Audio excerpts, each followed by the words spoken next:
পরপর এই দুটি ভিডিওকে ভালোভাবে দেখুন।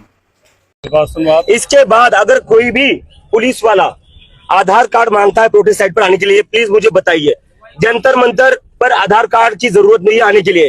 इस देश के नागरिक ये सारे, बहुत सारे लोगों को कल से मैं ये सुन रहा हूँ कि आधार कार्ड चेक किया जा रहा है लोगों का।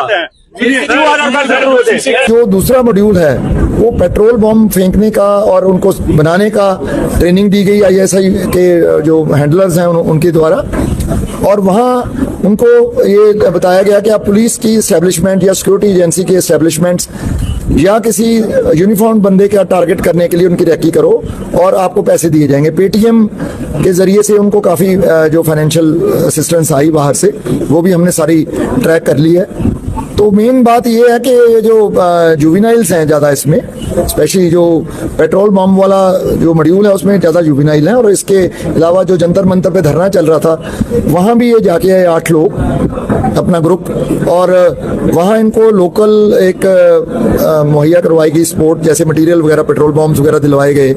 वही पाक बेस्ड हैंडलर जो आईएसआई का बंदा है लग रहा, उसी ने ये उनको वहाँ लोकल सपोर्ट और मटेरियल प्रोवाइड करवाया, बट किसी कारण ये अपना किसी एग्जीक्यूशन से में कामयाब नहीं हो पाए। तो जैसे ही वापस आए तो हमने इंटेलिजेंस बेस्ड ऑपरेशन में इनको गिरफ्तार किया। এদের রৌদ্ধত্ব দেখেছেন? আধার কার্ড দেখাবো না, মানে সেই আন্দোলন হয় না, কাগজ নেই দিখায়েঙ্গে, এই হচ্ছে সেই জ্ঞান।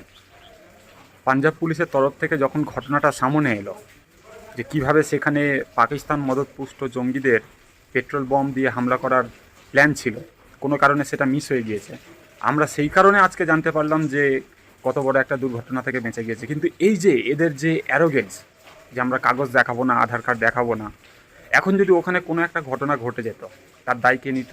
এরা তো শুধু তো প্রশ্নই করতে পারে যে সরকার কেন আতঙ্কবাদীদের ধরেনি, আতঙ্কবাদীগুলো ঢুকলো কীভাবে, কাদের জন্য ঢুকছে? সরকার ডকুমেন্টস দেখতে চাইলে ডকুমেন্টস দেখাবো না, তারপরে আমরা আবার প্রশ্ন করবো যে কীভাবে আতঙ্কবাদীগুলো আশ্রয় পাচ্ছে।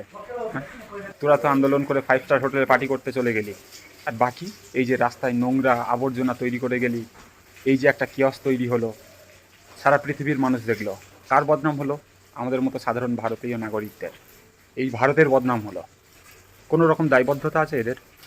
মানুষ সব দেখছে, সব মনে রাখছে। আর ছোট ছোট ছেলেমেয়েদেরকে বলবো, এদের আশকারাতে যারা ভাঙচুর করেছে, পুলিশ মারধর করেছে, সাংবাদিকদের, মহিলা সাংবাদিকদের শ্লীলতাহানি করেছে, যে বিশৃঙ্খলা তৈরি হয়েছে, তার জন্য যে এফআইআর হয়েছে, এদের কিন্তু আর কোনো খবর নেই। এরা নিজের নিজের কাজে মত্ত হয়ে গিয়েছে। কারোর পাসপোর্ট বাতিল হয়ে গেল, ভবিষ্যতে চাকরি পাওয়ার আর সম্ভাবনা কতটুকু এদের জীবনে আমি জানি না। এক একজনের জীবন কিন্তু পুরো হেল হয়ে গিয়েছে।